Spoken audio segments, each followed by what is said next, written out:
Howdy y'all, freeze cracked here. Hey, I cut my support finger on a damaged, when I was holding underneath the damaged rock and hit it, and it exploded the damage area and got my finger. So I'm going to try and work this little cute nodule just for fun, almost exclusively with punch and pressure, because I don't want to be using my support finger. I guess I could use a different finger for support, but I'm not sure how well that would work because I'm less accurate.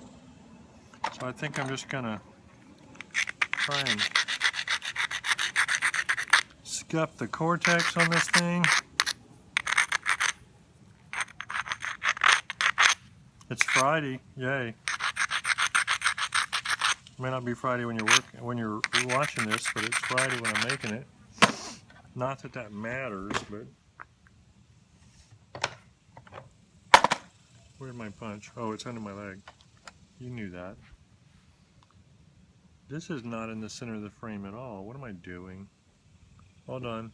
Don't get dizzy.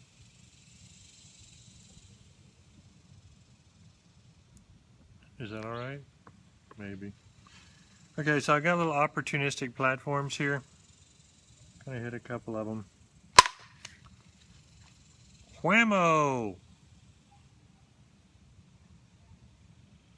If you wonder why I said whammo with such gusto, you need to look up swoosh.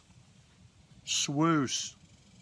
And look at some of Swoosh's video.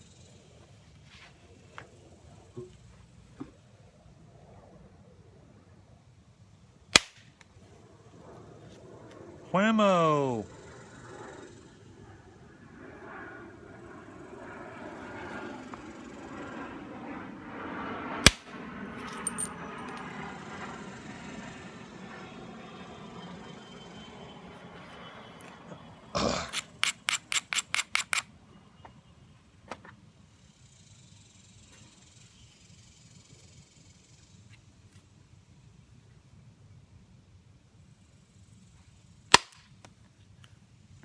See, I hit that at a different angle because I'm just trying to be opportunistic, and I really don't have any platforms over here. I may end up zigzagging this.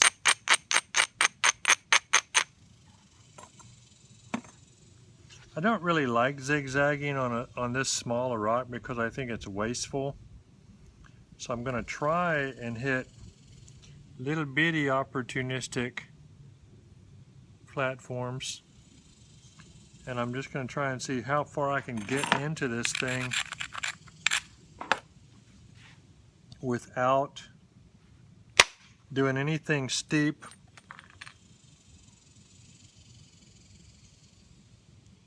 that reduces the width or length much. Right now what I'm trying to do is skin the rock and save everything I can. That little delta ridge is not really very good, but I think I may have just gotten it strong enough to where I can shoot along this ridge over in here.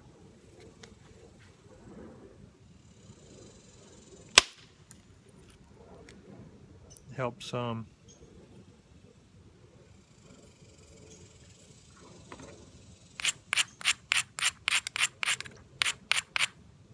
And sometimes even a tiny little ridge can be a lot better than a flat nothing. Let's see.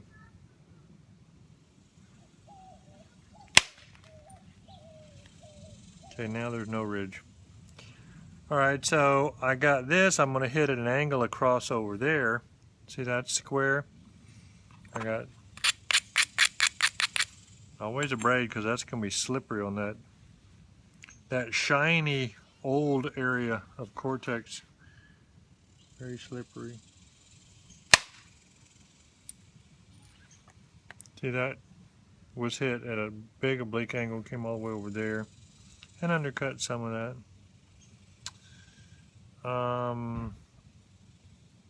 This is too thick to try and too narrow to try and have much hope of pressure flaking a lot of it off. And I'm going to go oblique back over here on that one.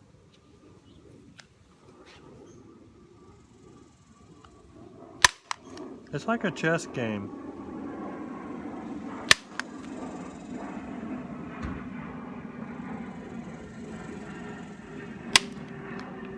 I'm hitting straight down on this, just trying to get it broken.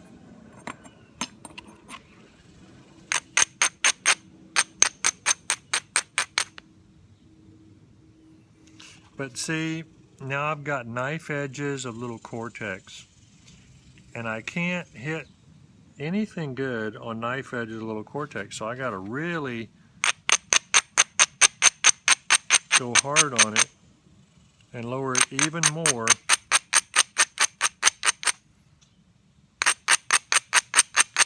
And it's fairly tough cortex, but it isn't nearly as tough as the chert itself. So, don't want to hit the cortex. Okay, so now I'm back the other way. So I'm going to go ahead and fold this up in such a manner as it actually provides a little support or cushion to try and keep that up where it needs to be.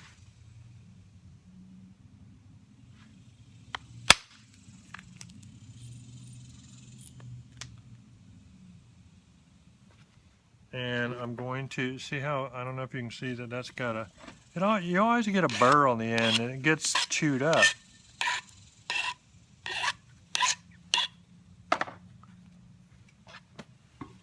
I'm not going very fast with this, am I? Okay, so I created that right there. I do this a lot. Okay, you see where I took that flake, and now I've got a concavity there. What I'll do a lot of the time is I'll go right into that knife edge and go straight down a lot. What that does is, number one, it raises it and gets rid of the concavity kind of, but it tends to stiffen up. Then I'll go left and right. It tends to stiffen up, and a lot of times I'll have where I can take two more flakes, one right there and one right there. So let's try that. I'm going to hit outward on that one and outward on this one to do, because these areas are higher than that.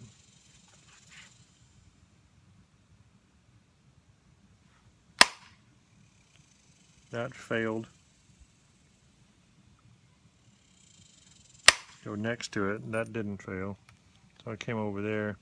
It took a short one there.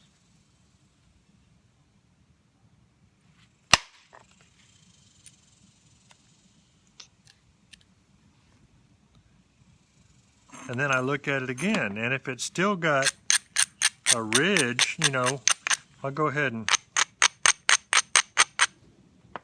abrade it, and if it's still got a ridge or if something, I guess I'm always looking at the edge and seeing opportunistically what has come up. I've still got a little ridge through there, so I'm going to hit that, and I've got a little ridge over here, so I'm going to hit that.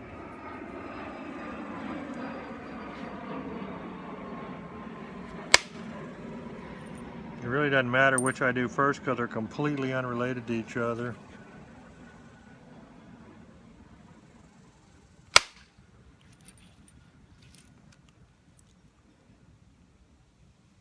Although in actuality doing that one first probably isolated a little bit for that one, but anyway. Not really. Didn't do anything. That was a straight oblique, you know. I mean, it was like along the edge. Square edge not there anymore on that. So now if I hit this, it's just squareness is gone, but it's too low. So, and it's still got cortex. I come back up. So now that's gone, and that edge is straight right there.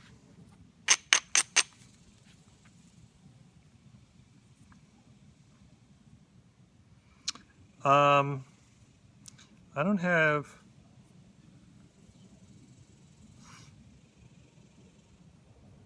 I was wanting to address a question that somebody had.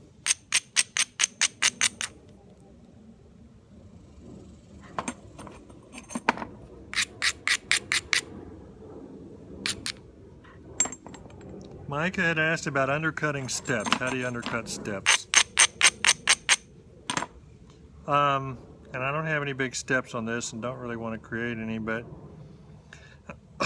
well, there's a step. That's too far that way for me to attempt to undercut it from this side. But I can easily get it from the other side, so I'm not going to worry about it. And that's the true in a lot of cases.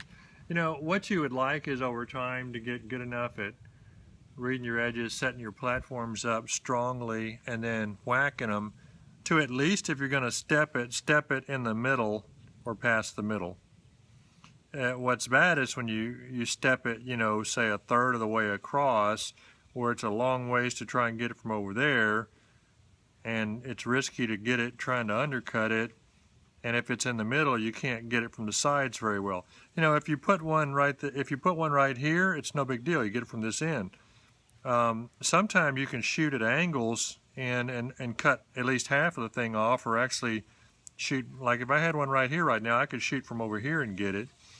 But the issue about undercutting steps, undercutting them from the same side, the same direction that you stepped it, is the most risky way of trying to remove a step that there is, because if you fail at it, you step it worse. So, but here's the deal, and I've mentioned this before, but okay, you see the edge right here. I can't see the edge. Hopefully you can. You see the edge. The edge is right at the center line. Okay, normally you never hit with it like that unless you've got strong support underneath and you're hitting down to make it wrap, or unless you're doing a short beveling flake that won't go very far. Also, I don't really have any showing, but this is the face. This is the face. If your platform is so low that it's about low, if you look at it sideways, the platform is low enough to be even with the face, I normally don't hit those at all, because they just do a really, really, really thin feather flake. Thin. Not worth mentioning. What I like to try and do is set the platforms about halfway between the center line and the face. That gives a pretty thick flake. So, within reason, as you go upward with your platform towards the center line, the flakes get thicker and thicker. If you want a thin flake, you lower the platform. If you come all the way up to the center line, you can't hit straight through the middle of the piece because you'll just break it. It'll hinge or it'll reverse hinge or something and go and break it. But the whole thing is if you got a step, and it's not a deep step, it's not down to the bone kind of, but it's just a little step. You can set a platform, you use a braider and raise your edge to set a platform a little higher than the one that you stepped it with, which then will take a thicker flake that, if you do it right, will run under the step and just cut it off with the flake. And you can also, if there's enough room to grab the step, you can grab the step and pull backward at the same time and try and hopefully extend the run of the flake that goes underneath it and cuts it. So anyway, that's how you do it. And I don't normally, maybe when my finger gets better, I'll get in the initial stage of reduction of a rock and do a big old step on it and show you how to undercut it. But normally I don't make steps and try not to make them. I do make them on purpose though, when I'm trying to do a lot of thinning. And usually I do that when I'm going to get them from the other side. So I got this continuous platform. And Shane was asking about that, whether I take the step flakes close together or spread them out. There's arguments for both. I'm going to take one in the middle of this.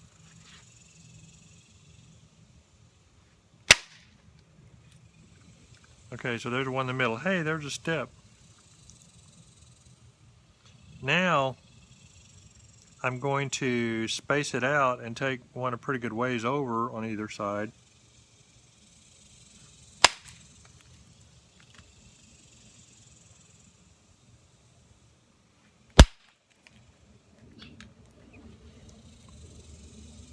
And that second one was a big one, went over there, and the third one was a pretty big one that kind of undercut that other step a tiny bit and blew that out, but stepped itself a little bit right there. Because I got a little more inward angle there. And then here's your delta. See, that was the original platform, and you got this big old delta now that leaves a ridge that you can hit into.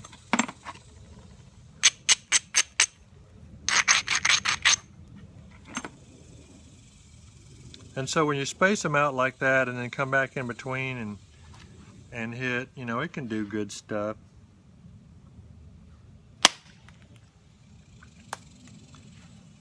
So that's flattening. But of course you also, instead of doing that, can just run your flakes along the ridge of the flake you just took on either side. Every time you take a flake, you create two ridges, and a lot of times those are really good pathways for the next flake. What time is it? Okay, I'll be right back.